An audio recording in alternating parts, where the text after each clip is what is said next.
I just got to my kid's school. I'm about to just sign Gregory McKay out of school. He's having a rough day.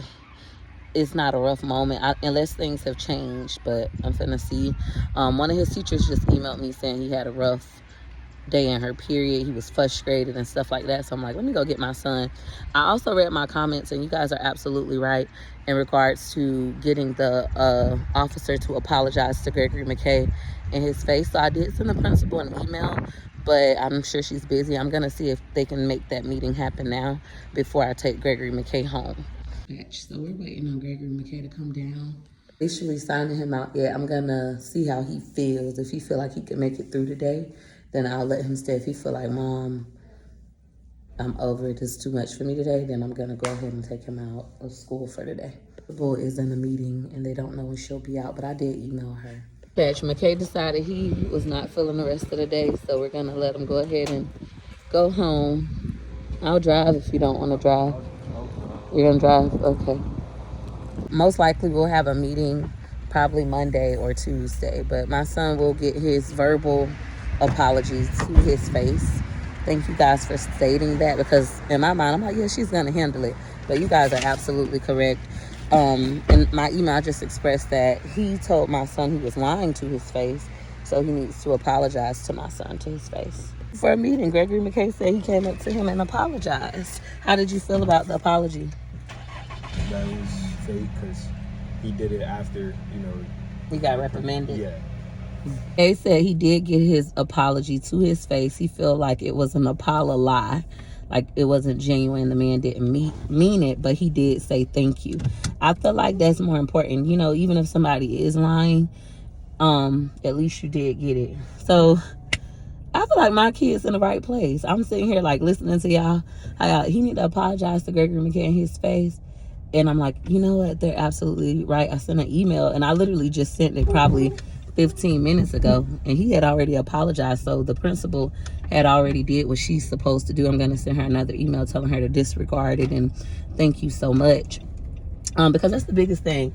When you send your kids out into the world, first of all, you're supposed to be your children's first advocate, and then you teach them self-advocacy.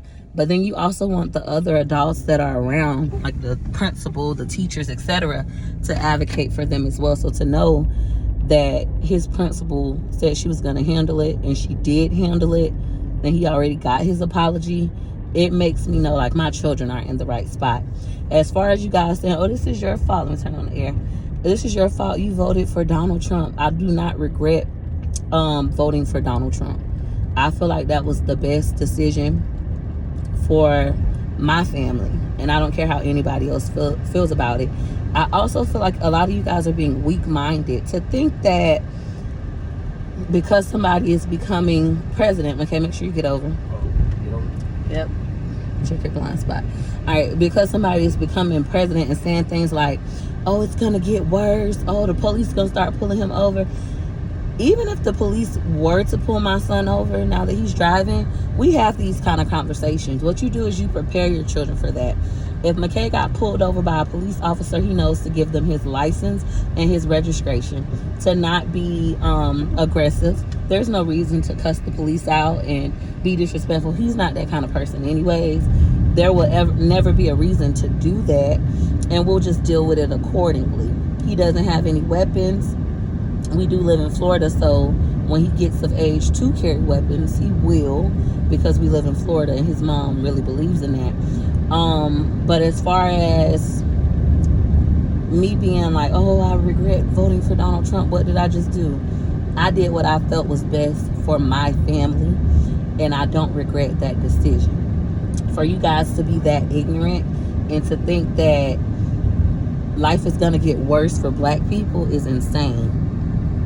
Your life will be as worse as you make it. No matter who's in office, you have the most control over your life. I teach that to my kids all the time. Take accountability for your own life.